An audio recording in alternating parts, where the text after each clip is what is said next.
होली के खिलाफ जिस तरह पाकिस्तान के अंदर माइनॉरिटीज को दबाया जाता है और जिस तरीके से सारी दुनिया और आपकी मर्जी का इस्लाम वो ना प्रैक्टिस किया जा रहा है, तो एक दूसरे को भी काफिर काफिर कहते हैं। लेकिन कोशिश करें कि दूसरों की खुशियों में शरीक हों। ये होली का त्यौहार जो है, खासकर स्प्रिंग को वेलकम किया जाता है। होलिका के, और ये शुरू हुआ था गुप्ता सिविलाइजेशन के दौर में, 7th सेंचुरी में, बहुत पुरानी हिस्ट्री मौजूद है। कोशिश करें कि आप भी माइनॉरिटीज के साथ आज इस होली को सेलिब्रेट करें। Happy Holi to everybody who is celebrating it. I am happy with them, हम खुश हैं उनके साथ, और दुआएं हैं उनके लिए। आहद चीमा साहब को आज शाम को रिजाइन करना चाहिए, बुलीगुर रहमान को रिजाइन करना चाहिए, और कौम के सामने सारा का सारा रख के माफी मांगनी चाहिए माइकल थॉमसन से, और कौम से माफी मांगनी चाहिए। नवाज शरीफ साहब is only promoting Punjab government, अपनी बच्ची को ही प्रमोट क्यों कर रहे हैं, फेडरल गवर्नमेंट को क्यों नहीं प्रमोट कर रहे हैं, ये भी एक क्वेश्चन इसमें से निकल रहा है। लेकिन मेरे ख्याल में इस वक्त बहुत देर हो चुकी है। नून लीग अपनी पॉपुलैरिटी काफी खो चुकी है, लोगों ने रिजेक्ट कर दिया है। लेकिन शायद उन्हें नहीं पता था कि वो किसी गलत कंट्री में घूम रहे हैं।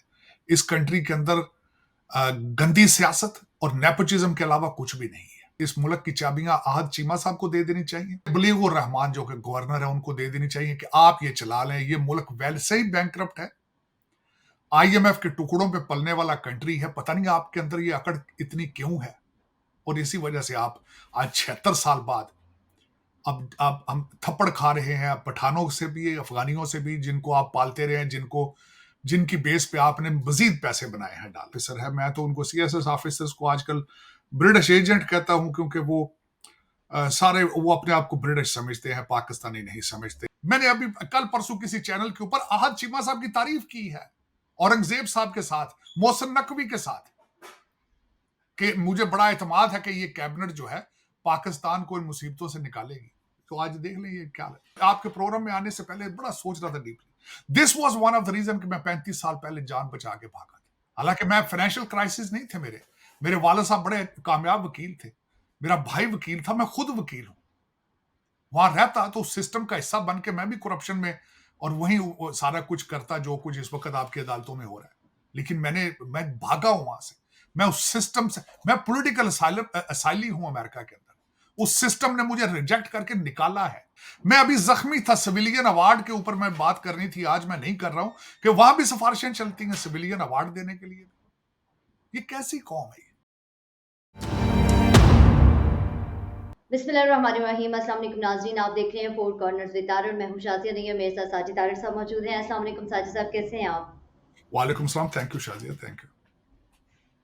साजिद साहब, आज के प्रोग्राम में हम बात करेंगे पंजाब गवर्नमेंट के जो इख्तलाफात सामने आ रहे हैं। वहाँ पे एजिसन यूनिवर्सिटी के जो प्रिंसिपल हैं उन्होंने इस्तीफ़ा दे दिया है। आहद चीमा साहब के बच्चों के जो फीस की माफ़ी के ऊपर गवर्नर पंजाब और जो प्रिंसिपल है उनके दरमियान इख्तलाफात सामने आए और उसके बाद उन्होंने इस्तीफ़ा दे दिया। आप इस तमाम तर सूरत हाल को किस तरह से देखते हैं? शाज़िया, इस पे शर्मिंदगी के अलावा कुछ भी नहीं है। मैंने इस केस को बड़े तफसील से पढ़ा है, बल्कि मैं माफ़ी मांगना चाहता हूँ कि मैं आहद जी। चीमा साहब का बहुत बड़ा फ़ैन था। उनके जब वो ज़ेरे हिरासत थे और जो स्टोरियाँ थी, पता चलते थे कि he is a man of character, और फिर जो उनके साथ ज़्यादतियाँ होती रहीं, जिस तरीके से खुद वो एक CSS ऑफिसर है, उनकी वाइफ CSS ऑफिसर है। मैं तो उनको CSS ऑफिसर्स को आजकल ब्रिटिश एजेंट कहता हूं, क्योंकि वो सारे वो अपने आप को ब्रिटिश समझते हैं, पाकिस्तानी नहीं समझते। मैंने हुँ। पाकिस्तान पे जुल्म करने वाले ग्रुपों को दो ग्रुपों में डिवाइड कर रखा है। दोनों ब्रिटिश एजेंट, मैं दोनों को कहता हूं, एक वो जिम्मेदार हैं, वडेरे हैं, जो बार बार चेहरे बदलकर मुख्तलिफ सियासी पार्टियों से MNA बन जाते हैं, फिर वही कैबिनेट में आते हैं। उनको मैं बड़ा ब्रिटिश एजेंट कहता हूँ। छोटे ब्रिटिश एजेंट जिनको ये जो CSS एक का सिस्टम एक जो ब्रिटिश बना के गए थे, वो लोअर मिडिल क्लास से जो बच्चे आते हैं, फिर वो पाकिस्तान से बदले लेते हैं, और फिर वो बाहर आते हैं, फिर वो जिस्म ले जाते हैं, दिमाग और सारा यहीं छोड़ जाते हैं। उन्हीं को मेरे ख्याल में आहद चीमा साहब भी रिप्रेजेंट करते हैं। पावर का नशा इतना है जिसकी हद कोई नहीं है। 2022 में ये केस शुरू हुआ है, और माइकल थॉमसन ने आज साबित कर दिया है। विंस्टन चर्चिल कभी कहते थे कि ये अपने आप को गवर्न करने की सलाहियत नहीं रखते। इनको हम अभी मजीद 50 और 100 साल गवर्न कर सकते हैं। और फिर उसके बाद माइकल थॉमसन जो कि क्रिश्चियन है, ऑस्ट्रेलियन है, उसने आज साबित कर दिया है कि हम लोग वाकई ही गवर्न करने के काबिल नहीं है। क्या ही अच्छा होता आहद चीमा साहब बिलीव कर लेते बच्चे। क्या ख्याल है एचिसन में आपके पढ़ेंगे तो वो ब्रिटिश एजेंट नहीं बन पाएंगे? दूसरा सारा पाकिस्तान जो 250 मिलियन पाकिस्तानी है, उनके बच्चे कहां पढ़ रहे हैं? वो क्यों नहीं लड़ रहे लोगों के साथ कि हमारे बच्चों की सीटें रिजर्व की जाए, रखी जाए, हमारे बच्चों को हम जहां मर्जी चले जाएं? बल्कि उन्होंने दो लफ्ज इस्तेमाल किए उस लेटर के अंदर, माइकल थॉमसन जो कि एचिसन के प्रिंसिपल थे, पॉलिटिक्स और नेपोटिज्म। उन्होंने कहा कि सियासत, तालीम के अंदर सियासत और नेपोटिज्म की कोई गुंजाइश नहीं है। लेकिन शायद उन्हें नहीं पता था कि वो किसी गलत कंट्री में घूम रहे हैं।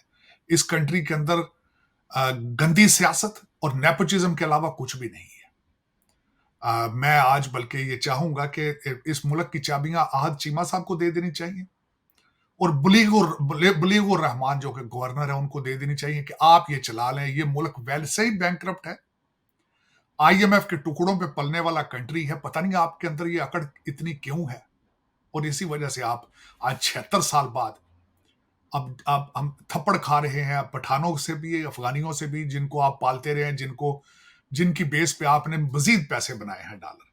लेकिन मैं दुख के साथ कहूंगा, एतराज किया गया है मौलवी साहब बुलीगुर रहमान साहब, जिनकी बहुत बारिश है, बड़े नेक नजर आते हैं। उन्होंने लगाया इल्जाम कि ये साल के अंदर 100 छुट्टियां लेते थे प्रिंसिपल माइकल थॉमस। तो निकाल लेते इनको, आप निकाल देते आप। इनके ऊपर एलिगेशन लगाते ये 100 छुट्टियां ले रहे हैं इसलिए हम इनको निकाल रहे हैं। आज आपके इस गंदे सिस्टम को वो नंगा करके चला गया बंदा माइकल थॉमसन, कि आपकी औकात दिखा गया कि आप किस काबिल हैं, और रिजाइन मुंह पे मार के गया। उसने कहा ये पकड़ो, ये अपना पकड़ो, और 10 लाख तनख्वाह, आपने कहा है कि 10 लाख तनख्वाह लेता था। तो ये सारे बोर्ड को, बल्कि सुना है उस बोर्ड के अंदर सारे नून लीग वाले भर्ती कर लिए गए हैं इस एचिसन के बोर्ड पे। और आज वो रिपोर्टें सामने आ रही हैं कि पिछला कोई केयर टेकर गवर्नमेंट सिस्टम का कोई वजीर था, वो अपने बच्चे को प्रेशर डालता रहा कि उसको फर्स्ट पोजीशन दी जाए। वो खुद भी एचिसोनियन है। वो क्या किसी को सिफारिश करके भी फर्स्ट पोजीशन लेके दी जाती है? मैं अभी जख्मी था, सिविलियन अवार्ड के ऊपर मैं बात करनी थी, आज मैं नहीं कर रहा हूं, कि वहां भी सिफारिशें चलती हैं सिविलियन अवार्ड देने के लिए। ये कैसी कौम है? बिल्कुल, ऐसे बहुत सारे नाम सामने आए जिनकी कोई कंट्रीब्यूशन नहीं है, लेकिन उनको एज़ाज़ात से नवाज़ा गया। बल्कि सोशल मीडिया के ऊपर तो बहुत बुरे तरीके से इसके ऊपर जो है वो मज़ाक उड़ाया जा रहा है कि ये सिविलियन अवार्ड्स इस तरह दिए जा रहे हैं जैसे कि किसी ठेले से सब्ज़ी वग़ैरह मिल रही होती है, इस तरह से बाँटे जा रहे हैं। तो मैं चाहूँगी इसके ऊपर भी मुझे आप आज जाते-जाते एक ज़रा रोशनी डालिए कि इसको आप किस तरह देखते हैं? किस चीज को? सिविलियन अवार्ड को? सिविलियन अवार्ड के बारे में मुझे यह भी पता चला है, कई लोगों को इन्होंने बुलाया सिविलियन अवार्ड लेने के लिए, उन्होंने इनकार कर दिया है। उन्होंने कहा हमें नहीं, ये सिविलियन अवार्ड की रिप्यूट इतनी खराब हो चुकी है कि हमें चाहिए ही नहीं, हम नहीं आएंगे, नहीं अवार्ड लेंगे।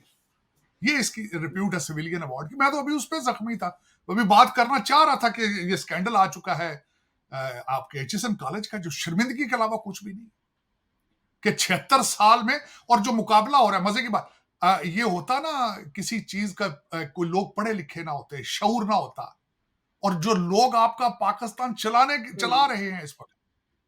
मैंने अभी कल परसों किसी चैनल के ऊपर आहद चीमा साहब की तारीफ की है, औरंगजेब साहब के साथ, मोहसिन नकवी के साथ, कि मुझे बड़ा एतमाद है कि ये कैबिनेट जो है पाकिस्तान को इन मुसीबतों से निकालेगी। तो आज देख लें ये क्या है।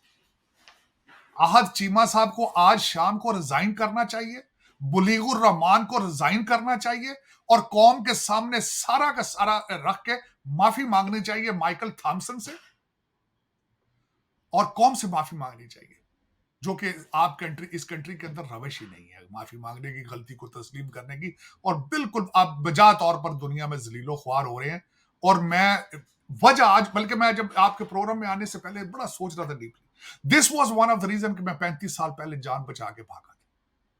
बिल्कुल एग्जैक्टली ये रीजन। हालांकि मैं फाइनेंशियल क्राइसिस नहीं थे मेरे, मेरे वालिद साहब बड़े कामयाब वकील थे, मेरा भाई वकील था, मैं खुद वकील हूं।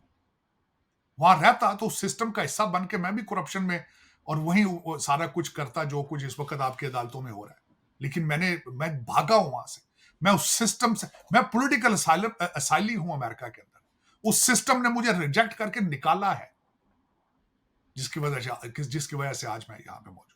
लेकिन दुख है कि इसके इसके अंदर आज आहद चीमा साहब ने बिल्कुल सही ब्रिटिश एजेंट होने का उन्होंने जवाब दिया है कि सीएसएस करने के बाद लोगों का कितना तकब्बर होता है, कितने वो समझते हैं हम पावरफुल हैं कि पूरे सिस्टम को हमारे सामने लेट जाना चाहिए। अगर यही आपका सिस्टम है तो फिर मेरे ख्याल में मैंने 35 साल पहले बड़ा सही डिसीजन लिया था, इस सिस्टम को रिजेक्ट करके मैं यहाँ आया था। और वो 250 मिलियन लोग जो आपके सामने लेटते हैं, बद दुआएं देते हैं सुबह शाम आपको, तो आपको मुबारक हो ये बद दुआएं। We rather better here in a Christian country which is way better than your Islamic। और बलीगो रहमान साहब की दाढ़ी देखी आपने, वो उनका चेहरा देखें, उनको भी शर्म नहीं आई कि वो उनका इतना बारेश और बात से बड़ा वकार बन के वो सारा दिन और जो डिसीजन किए हैं उन्होंने। चले कोई नहीं, ये फिर इस तरह ही होता है, जिन मुल्कों का कोई साई वारिस ना हो वहां पे यही होता है। लेकिन इनको चाहिए काजी कि साहब, रिजाइन दें, मांगे उनसे। पूरी दुनिया में हिंदू मज़हब के पैरोकार होली का त्यौहार मना रहे हैं। इस त्यौहार को रंगों का त्यौहार भी कहा जाता है और बहार के आगाज़ पर इसको मनाया जाता है। आप इस त्यौहार पे क्या पैगाम देना चाहेंगे और इस त्यौहार को किस तरह से देखते हैं? और इसके साथ सबसे मैं पहले चाहूँगी कि आप पाकिस्तान का जो बसंत का है, जो पाकिस्तानी मनाते हैं और जिस तरह से वहाँ पर इस बोल बसंत के नाम पे तबाही होती है, उसके ऊपर भी रोशनी डालिए। बिल्कुल बोल देखिए, सबसे पहले तो शाजिया मैं ये कहना चाहूंगा कि दूसरों की खुशियों में शरीक हों तो आप भी खुश हो जाएंगे। और मैं रिक्वेस्ट करता हूं इस चीज का कि आज पाकिस्तान के अंदर भी, बल्कि वैसे मुझे पता है कई देख के आप लोग बहुत रेसिस्ट हैं कई, और होली के खिलाफ जिस तरह पाकिस्तान के अंदर माइनॉरिटीज को दबाया जाता है और जिस तरीके से सारी दुनिया और आपकी मर्जी का इस्लाम वो ना प्रैक्टिस किया जा रहा है, तो एक दूसरे को भी काफिर काफिर कहते हैं। लेकिन कोशिश करें कि दूसरों की खुशियों में शरीक हों। ये होली का त्यौहार जो है, खासकर स्प्रिंग को वेलकम किया जाता है। होलिका के, और ये शुरू हुआ था गुप्ता सिविलाइजेशन के दौर में, 7th सेंचुरी में, बहुत पुरानी हिस्ट्री मौजूद है। और इसको नेपाल और भारत में बड़ा और खासकर वहां ही नहीं मनाया जाता, बल्कि जो मुगल शहनशाह थे वो भी मनाते थे लाल किले के अंदर। इसको ईद गुलाबी कहते थे। औरंगजेब जी। साहब जो कि बहुत एक रेडिकल किस्म के बादशाह थे, उन्होंने इस पे बैन लगाया 1665 में, एक फरमान जारी करके। और उसके बाद इसको बहादुर शाह जफर ने दोबारा ना सिर्फ शुरू किया, बल्कि उन्होंने इसके ऊपर शायरी भी की। मैं कुछ चीजें ऐसी आपको बताना जी। चाहूंगा कि जो कई लोग जो हैं इसको अभी तक नहीं जानते। मैं मुसलसल चीजों जी। के ऊपर रिसर्च करता रहता हूँ। इसको ना सिर्फ जैन मजहब वाले भी मनाते हैं, इसको बल्कि सिख भी मनाते हैं, होली मोहल्ला के नाम से। और वो इस दिन अपने मार्शल आर्ट्स का मुजाहरा करते हैं। महाराजा रंजीत साहब बिलावल गार्डन के अंदर इसको मनाते थे। दो इसके अंदर जो डीइटीज हैं, इसमें कृष्णा है और राधा है। लोग इस दिन इसको इसी हवाले से, राधे राधे भी लफ्ज है और श्री श्री राधे कृष्णा भी इसी के हवाले से। अब मैं ये बताना चाहूंगा जो मेरी इसमें रिसर्च की, माजी के अंदर जबकि इंडस्ट्रियलिस्ट और कमर्शियल कलर्स नहीं होते थे, तो होली वाले दिन लोग कलर्स कहाँ लेते थे, वो मैं आपके साथ शेयर करना चाहूंगा। ग्रीन कलर को लिया जी। जाता था मेहंदी के पत्तों से, मेहंदी के जो पत्ते होते हैं। उसके बाद येलो कलर को हल्दी से लिया जाता था या चिक पीस, इससे लिया जाता था। और ब्लू कलर को आप वो ग्रेप से या बेरी से लेते थे। पर्पल पर्पल जो कलर होता है वो चुकंदर के पत्तों से या चुकंदर से लिया जाता था। ब्राउन कलर जो लिया जाता था वो टी, जो चाय के पत्ते होते थे, उससे लिया जाता था। काला कलर जो है उसको आंवले के दरख्तों के पत्तों से बनाया जाता था। तो ये एक होली है। कोशिश करें इसको सेलिब्रेट करें। मेन इसके पीछे जो फिलॉसफी है वो अच्छाई को बुराई के ऊपर उन्होंने दिखाया है कि किस तरीके से अच्छाई आखिरकार बुराई के ऊपर जो है वो हावी हो जाती है। पूर्णिमा, पूरा जो इस पे पूर्णिमा कहा जाता है, फुल मून को सेलिब्रेट किया जाता है। कोशिश करें कि आप भी माइनॉरिटीज के साथ आज इस होली को सेलिब्रेट करें। Happy Holi to everybody who is celebrating it. I am happy with them, हम खुश हैं उनके साथ, और दुआएं हैं उनके लिए।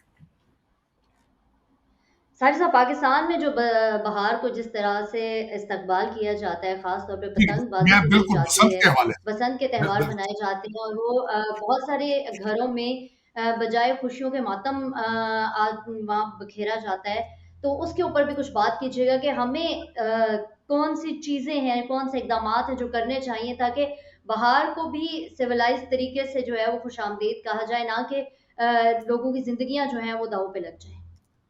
इस हवाले से मैं बताना चाहूंगा कि एक वाकया हुआ है। आज हमारी मरियम मैडम जो चीफ मिनिस्टर हैं वो नवाज शरीफ साहब को साथ लेकर फैसलाबाद गई हैं। क्यों गई हैं? वहां पे एक ऐसा वाकया आ चुका है कि एक बच्चा इस बसंत की डोर से उसका गला कटा है और अपनी जान की बाजी हार गया है। यहाँ इससे दो मैसेजेस आ रहे हैं। मैं हमेशा कोशिश करता हूं कि पाकिस्तान का जो सिस्टम है, फेल सिस्टम जो है, जो कि ये हमारे ब्रिटिश एजेंटों ने ही बनाते बार बार बनाते हैं, मैं इसका कहता हूं पाकिस्तान की एडमिनिस्ट्रेशन को बंद एडमिनिस्ट्रेशन। जो चीज भी जिसपे उसको सही तरीके से कंट्रोल करने की बजाय उसको बंद कर दिया जाता है। अब मैं उसकी मिसाल ये इस तरह देना चाहूंगा कि यूट्यूब को और टिकटॉक को कंट्रोल करने की बजाय सिस्टम को ही बंद कर दिया, इंटरनेट को ही बंद कर दिया जाता है। इस तरह बसंत पे डोर को कंट्रोल करने की बजाय बसंत पे पाबंदी लगा दी जाती है। बजाय सियासी हल करने के आप एहतजाज पे पाबंदी, हर चीज को बंद कर दिया जाता है ना, बिल्कुल सिस्टम। तो ये बंद एडमिनिस्ट्रेशन है, बंद कल्चर है। पता नहीं इससे आगे ग्रो क्यों नहीं कर पा रहे। अब मैं ये बताना चाहूंगा कि आज मैडम मरियम नवाज भी इसी बंद कल्चर को प्रमोट करने के लिए जिस तरह भी है वो फैसलाबाद गई हैं, साथ मियां साहब चले गए हैं। ये लेकिन फैसलाबाद क्यों गए हैं? इसके पीछे भी एक सियासी अवामिल भी मौजूद हैं, क्योंकि फैसलाबाद से इलेक्शन नून लीग बड़े बुरे तरीके से हारी है इस वक्त। और दूसरी चीज अगर इस वक्त क्रिटिसाइज की जा रही है कि वाई नवाज शरीफ साहब is only promoting Punjab government, अपनी बच्ची को ही प्रमोट क्यों कर रहे हैं, फेडरल गवर्नमेंट को क्यों नहीं प्रमोट कर रहे हैं, ये भी एक क्वेश्चन इसमें से निकल रहा है। लेकिन मेरे ख्याल में इस वक्त बहुत देर हो चुकी है। नून लीग अपनी पॉपुलैरिटी काफी खो चुकी है, लोगों ने रिजेक्ट कर दिया है। लेकिन उसके पीछे कई अवामिल हैं। एक तो सिर्फ अपनी फैमिली को प्रमोट किया जाता है इस पार्टी के अंदर, किसी दूसरे को जब अपने खानदान से कोई ना मिले तो फिर किसी को आगे सामने लाया जाता है, वरना फैमिली ही अपन में आपस में सारी मिनिस्ट्रियां बांट के उसके ऊपर कंट्रोल करते हैं। लेकिन बसंत जो है एक त्योहार को बजाय ऑर्गेनाइज तरीके से इसको मनाने के, इस पर पाबंदियां लगा दी जाती हैं। हालांकि इस वक्त स्प्रिंग आ रही है जो कि बहार है, जिसको मेरे ख्याल में रंग रंग आते हैं, चीजें आती हैं, फूल खिलते हैं, दरख्त खिलते हैं। इसको सेलिब्रेट करना चाहिए।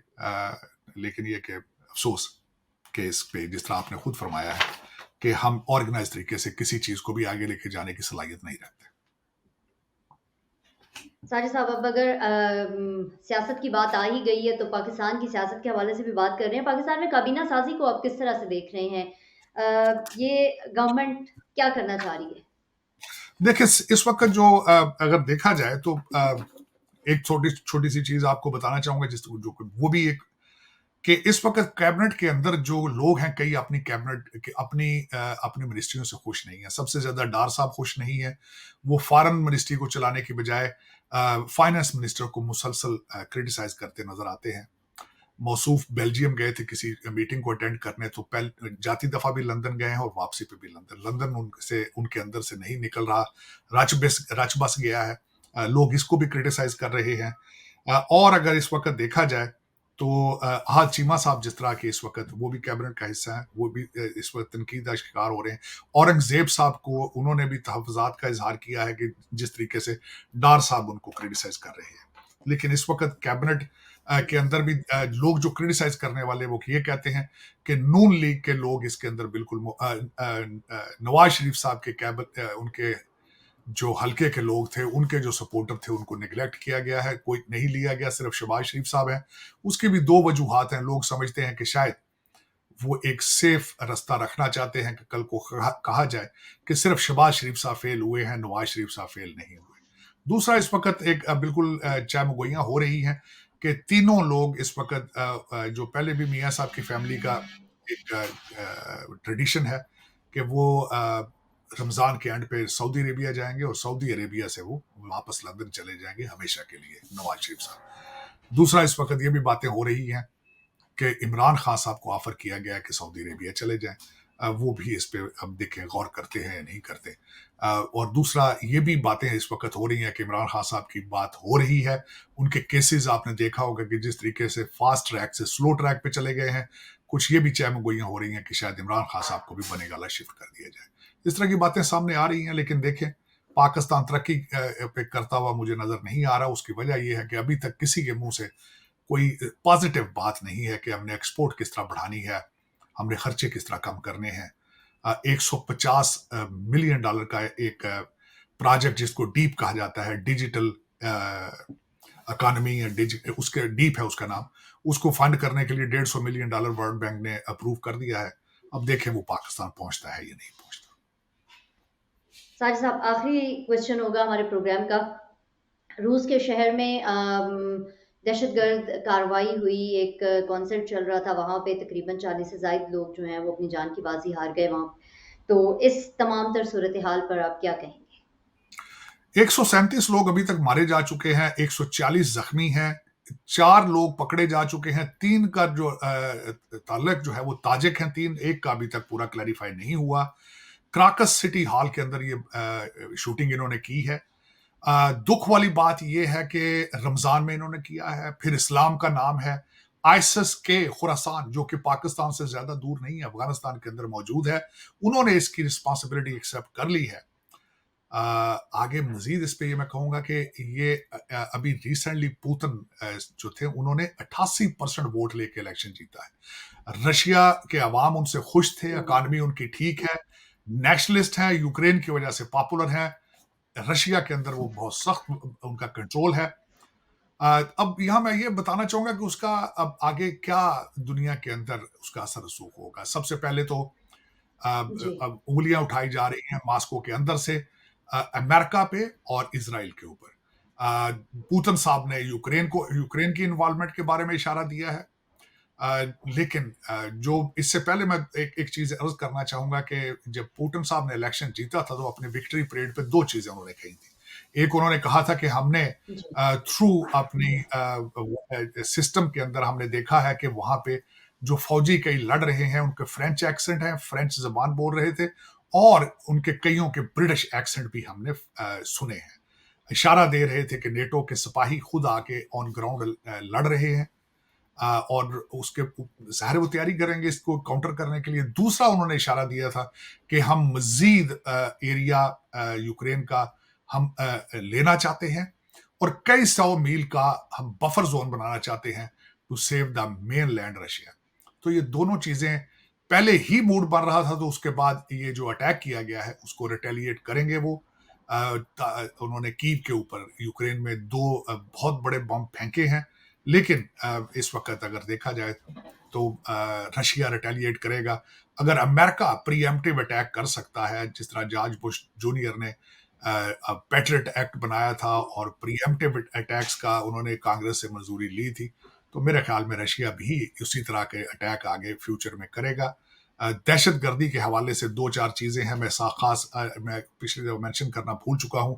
इसहाक डार साहब ने इजहार किया है कि पाकिस्तानी बिजनेसमैन भारत से ट्रेड करना चाहते हैं, लेकिन उससे फर्क नहीं पड़ता। दूसरी पार्टी से भी पूछें जो मुसलसल आपके ऊपर दहशत गर्दी का इल्जाम लगाते हैं, आपके कहने ना कहने से कोई फर्क नहीं पड़ता।